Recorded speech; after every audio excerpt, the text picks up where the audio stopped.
Axis and Allies Defensive Fire Part 3. Now the Americans get a new unit, the Quad.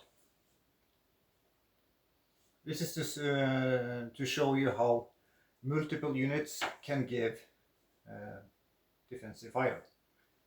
If now we have the same situation, the motorcycle are driving 1, 2, 3. Now the bazooka tries to give defensive fire. Let's say that he fails it and the motorcycle continues. Now he has gone 2 adjacent hexes to the Quad and the Quad tries to give defensive fire. Let's say he also fails it. So now those 2 units have basically used up all their defensive fire capabilities and the Puma can pass freely through.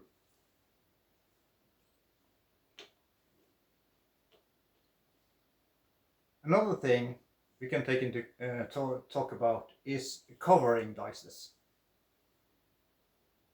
Because now if the motorcycle is on the flank here and wants to enter the hills,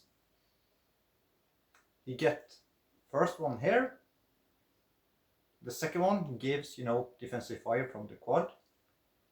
Let's say that the Quad managed to get the 5 hits on the motorcycle, but since the motorcycle is in terrain which can provide cover, he can roll a cover dice. And let's say that the motorcycle succeed in getting cover. That succession in cover neglects the disrupted counters from defensive fire. So to summarize, if the motorcycle are driving in, the Quad managed to disrupt the motorcycle by defensive fire, but the motorcycle succeed in a cover roll which neglect the disruption and he can continue his journey.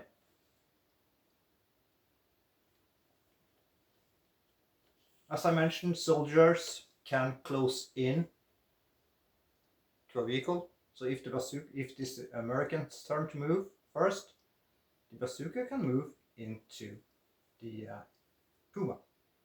And now the Puma has a trouble, because if he's moving, that would be 1, 2 hex. So the bazooka would give defensive fire. If the Puma stay,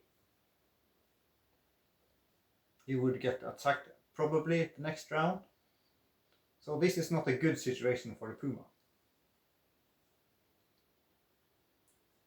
So this is why motorcycles are very nice vehicles or units, because they can drive up to an enemy unit and in a way pacifies it. So if you have American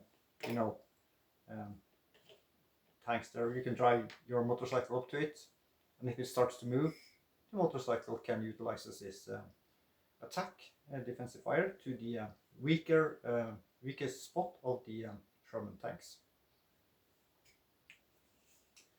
So it's good to know your units and what they can and what they cannot do. I must admit, defensive fire is a bit tricky to understand. It took me a bit of reading and testing out before I started to get a grip on it.